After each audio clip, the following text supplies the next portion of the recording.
Coming up on KCCI 8 News Close Up. Why would you then go and let another case just like mine slip up right after you just had someone die? 9 years after the tragic death of her sister, Michaela Finn is speaking out about the system she says failed her and her family. Why she says more action could have prevented another death. Is enough being done to protect Iowa's most vulnerable kids? Unequivocally, no. What KCCI learned about a task force that was charged with helping prevent more cases like this.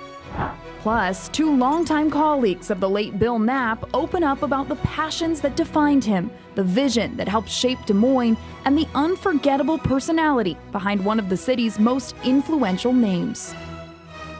This is Iowa's news leader. This is KCCI 8 News Close Up.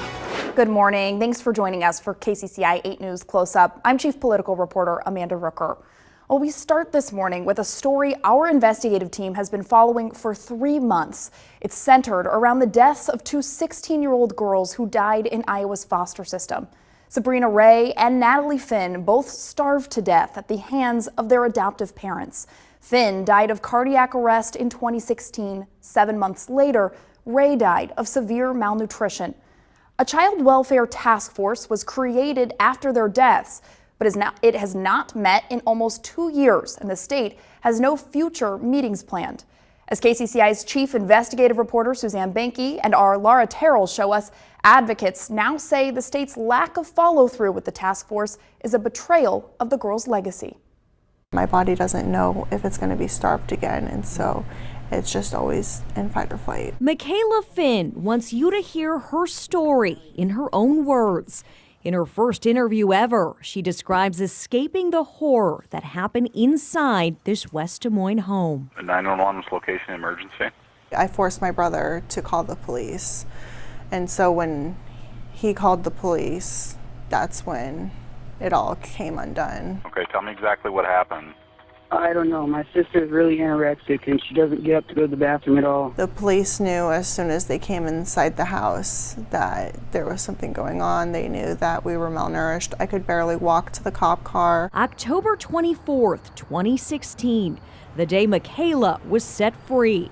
Also the day she watched her older sister Natalie die in front of her. She gave me and Jaden her food to where she stopped eating and made herself die, basically, to save her siblings, because Jaden and I were on the edge of dying also, even with her food. 16-year-old Natalie weighed just 66 pounds at the time of her death. Nicole Finn is now serving life in prison for starving and abusing her adopted children. Thank God. Thank God. I hope she never sees sunlight ever again. Michaela was 18 months old when she and her biological siblings were adopted by the Finns. She says Nicole's abuse escalated in the last year of Natalie's life. Our beds went away. We weren't allowed to sleep on them anymore. We had to sleep on the floor. Our blankets went away. We weren't allowed to use them. Less than 7 months after Natalie's death, another case of starvation and abuse. This one just 35 miles away in Perry. Yeah, life changed that day. Josh Sinkowitz is the police officer who responded to Sabrina Ray's case on May 12, 2017. And Sam Hofer, it's something that'll never leave me. You'll never get those images out of your head. Is the paramedic who pronounced her dead. 16-year-old Sabrina was found wearing an adult diaper on the floor, weighing just 56 pounds. The condition of the room, it stunk. There was no flooring. There was newsprint put over the windows. Just the single mattress on the floor, 3 child potties in the room. It was horrendous. Sabrina's 2 sisters, ages 10 and 12, were also malnourished and rescued that day. Their adoptive parents, Mark and Misty Ray, are spending the rest of their lives in prison for starving and torturing the girls. Why would you then go and let another case just like mine slip up right after you just had someone die? An independent watchdog, the Iowa Office of Ombudsman, initiated a review of both cases and released the reports in 2020. The Ombudsman said it was concerned about the lack of internal investigation by DHS and said DHS provided no explanation as to why a formal review had not been completed. In Natalie's case, the Ombudsman Office discovered many failures. 4 child abuse reports were made before 2012, and the outcomes were unknown because DHS did not keep the records. The Ombudsman wrote these early cases could have been an important tool to connect the dots when additional child abuse reports were made years later. The investigation also says DHS received 10 child abuse reports about the Finn children over an 11-month period in 2015. Of those 10 reports, 8 were rejected, including a report from Natalie's school principal that she appeared very thin. Schools called, everyone called, and only one time did they ever come inside the house. In Sabrina's case, the Ombudsman found that the Rays had been the subject of 11 child abuse reports involving foster care children, Sabrina, and her siblings. But a lack of communication between workers weakened oversight.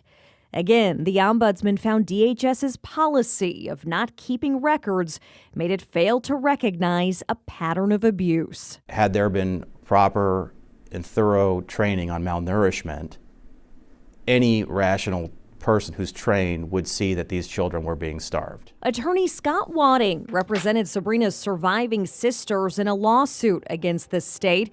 They reached a $10 million settlement in 2023.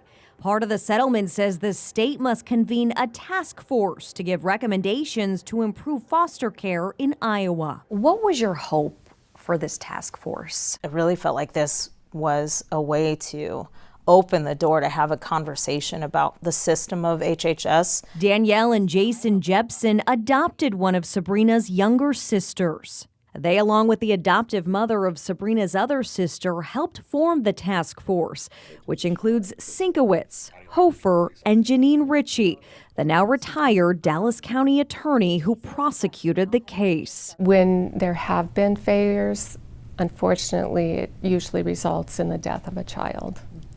And that's what we want to prevent. But a KCCI records request revealed state leaders have not met with the task force in almost 2 years. We asked Iowa's Department of Health and Human Services for meeting dates and minutes. They sent us these 3 dates. The last one, February 23rd, 2024. We also only received minimal records from one meeting. HHS told us there are no future meeting dates for the task force. It guts me. I am so frustrated because you see children day in and day out that somebody else just reads an article about, and you don't realize the breakdown. While the state met its requirement to meet with the task force, every member told us they're upset by the lack of follow-through. Her siblings that survived this horror show and this hell that they were in for so many years, basically their entire lives, we owe it to them to follow through. Disappointment. I felt like our initial meetings went well.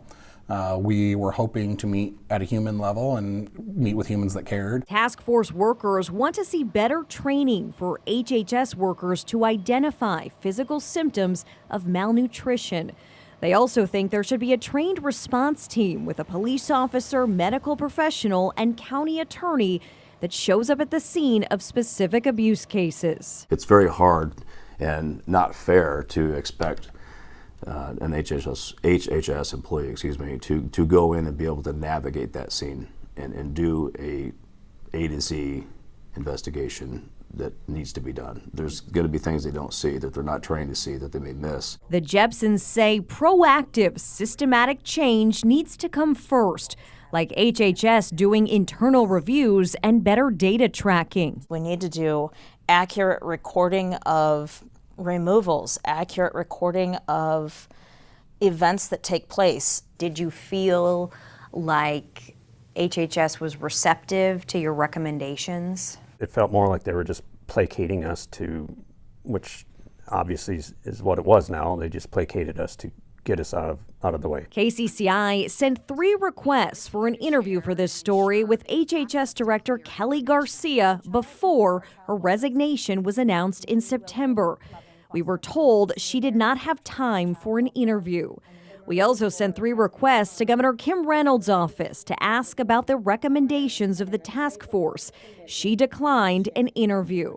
And Attorney General Brenna Bird's office told us it would also not be participating in this story. Is enough being done to protect Iowa's most vulnerable kids? Unequivocally, no. If you have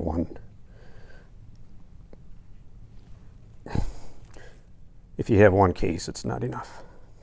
For Michaela Finn, the fear is real that this is happening to another child. If they would have continued with the task force, I feel like a lot of greatness would have came from it, and I think they should. For 2 16-year-old girls, life ended tragically at the hands of the people entrusted to protect them. I miss hearing her voice. Michaela Finn says speaking publicly after all these years is her way of being a voice for other abused children and honoring her sister who fiercely protected her. It was amazing actually having a sister, and she was very, very kind-hearted. She was probably one of the best people that I've ever met. While state leaders did repeatedly decline interviews with KCCI, HHS did send some information about what it says the agency is doing to keep Iowa children safe. That includes training on malnourishment for all social workers and child protective workers. The agency says that started in 2018. We have the full response listed on our web story on kcci.com. When Close Up returns, the life and legacy of Bill Knapp, how his influence on the community stretched far beyond business.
For generations, Bill Knapp has been a recognizable name in the Des Moines community. He passed away on November 15th at the age of 99. Now, he was a distinguished leader, visionary businessman, and a devoted family man.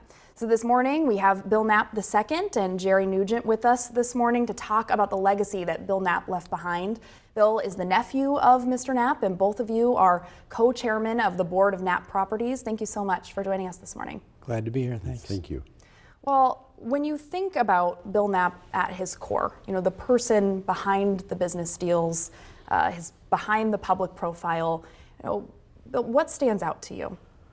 Well, he was very passionate about many different things. First, his family and friends, the business, the real estate business. Then he was passionate about political things and about the community. And he just had a very simple wisdom about him and a very big personality. He could talk to you and you'd be the only one in the room, and he just was a very nice guy, but also could be very serious and very tough. minded at times. You We got saw a lot done. both sides. Yes, didn't we Jerry? have. Yeah, Jerry, what stands out to you? Well, he had an incredible ability. I mean, both whether it's family, friends, business, you know, his generosity of being like a chess player. I mean, he knew that to do certain things, he could plan 3 or 4 moves ahead, and so it was a very impressive. And Billy and I were fortunate to be with him, Billy for 50 years, 46, and yeah. 46, and me for 35, and. Yeah, he just was very focused, and he could digest facts very quickly. He didn't hem and haw. He lived nearly a century. Obviously, Iowa has changed a lot, over that time. How do you think his, early life and his background shaped, who he was as a leader? He would always say that the farm taught him a big lesson. He didn't want to be a farmer because he didn't want to have to rely on the weather and the price of corn and beans. So he couldn't wait to get off the family farm, and that's why he enlisted in the Navy at age 17. And as soon as he got out of the Navy, he knew he needed to get some education, so he went to AIB, and then he started in the real estate business. And so I think a big motivator for him was not having to go back and work on the farm. And he accomplished so much, Jerry, I think about your talking about him as seeing things on a chessboard. Yeah. It seemed like he was able to see things, have a vision for what things were going to look like before they actually did. How would you describe his vision for Des Moines? Well, we have a funny story about his vision because a lot of the cities deal with traffic problems, and Bill's answer always was, "My whole job, my whole life was to create traffic problems." So but it was his vision was to improve Des Moines, make it more livable, raise, the rising tide raises all boats, and he.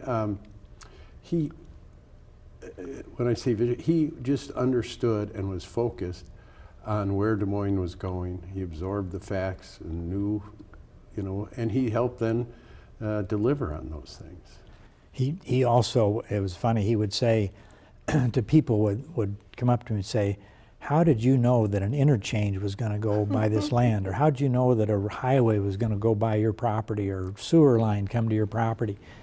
And he would look at him and he'd say, "Well, if you buy enough property, eventually an interchange or sewer line or a road goes by." So people don't know about all the property that he bought that never really became development property. It just was a farm. So we had always farms, and then we had development farms, farms that were out there that, were pioneering, but he just knew that someday there was going to be a road or a highway or a sewer line, water line that would make that land developable. And Des Moines looks very different, because of him. When you look around the city, is there something that you can point to that really reflects his legacy?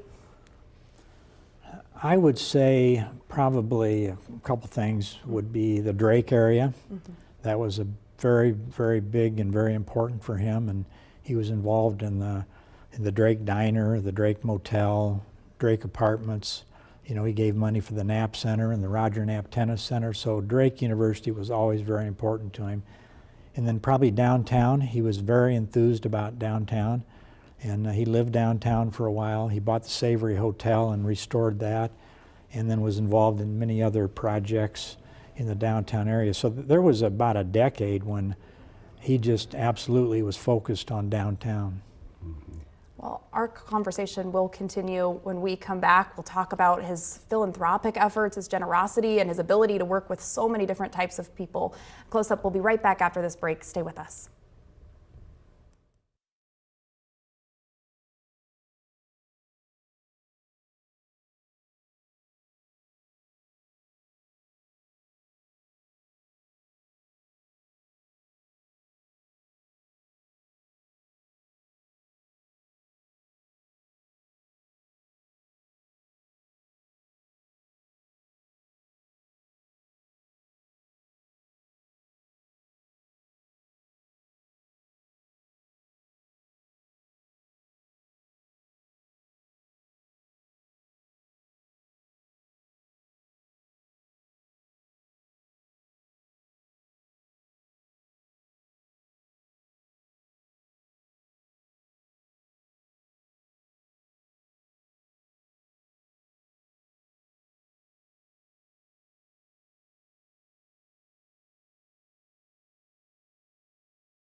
Welcome back to Close Up. Bill Knapp II and Jerry Nugent are here with us this morning to talk about the influence that Bill Knapp had on Des Moines. Knapp passed away last weekend at the age of 99. Jerry, Bill's philanthropy touched so many different areas, from education to veteran services to hunger relief. When you think of those things, what stands out to you, but also what drove, his generosity? Well, I think early on, 60 years ago, he would be a quiet supporter of Evelyn Davis and Tiny Tots. And that was not a big public thing. It was just, he was passionate to help this woman who was selflessly working to help the kids. And Homes of Oak Ridge with Sister Margaret Toomey. And he did those things. That was the passion he had, to help people. As he gained wealth, he had the philosophy that it wasn't just an opportunity to give back, but an obligation to. And he became, and Bill mentioned earlier, veteran service at Drake University and the passion. And it was Drake, Unity Point, the trauma center, the emergency room, where they named buildings after him. And he was reluctant to do that at first, but he was convinced, and I think it was true, that by naming it, he'd get more people to follow. I know Unity Point has said that numerous times to us about the William C. Knapp Emergency Room and Trauma Center, that it really kicked off, giving to follow Bill's. So, Bill, is there an impact, an organization, something that he touched that you think the public may not know about that stands out to you? Well, he got a lot of notoriety for most of his giving, but I think the Iowa State Fair was another big one. He just loved the Iowa State Fair. But I think one thing that maybe people don't realize, he gave away a lot of money, but he also raised a lot of money. So whenever there was a donation that he made, he was usually on the committee and generally leading the committee to raise the money. And he'd carry around a list in his pocket with all the names of the people that I'm going to call on, and you knew that if Bill was going to lead a fundraising charge, that the money would be raised, and that was for charitable things, for Drake, for the fairgrounds, for many of these different projects. He gave and he raised money. And we only have a few minutes left, but Jerry, when you think about his life, is there a story that stands out to you, big or small, that really points to the type of friend or mentor or businessman that he was? Well, he was a passionate Democrat, and I happened to be in the office with him when Terry Branstad called him. And he sat down, Terry Branstad came in, and I was in the meeting, and Bill looked at him and said, there is nobody that has spent more money or worked harder to keep you out of office. Thank you for coming. And he and Terry Branstad had lunch once a month thereafter. I mean, he had this great ability to be friends with everybody, to be trusted by everybody. So I always thought that was an incredible story. And the same was true with Bob Ray. Yeah. Bill raised money and gave money to keep Bob Ray out of office, supported other candidates, and they ended up being best friends the last 15 or 20 years. There's a lot you can learn from that. Yeah. In 30 seconds, I know that's not enough time, but how do you think that he'll be remembered? I think he'll be remembered as a very generous man who had a lot of vision and was hard driving and passionate about the causes he believed in. Yeah, absolutely. Yeah. Well, thank you both so much for being here this morning. We could talk for hours about Bill, so thank you for sharing your insight and joining us this morning. We appreciate it. Thank you. Good, thank you. Well, Close Up will be right back after this break. Stay with us.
Thank you for joining us this morning. We'll see you back here next Sunday. Have a great day.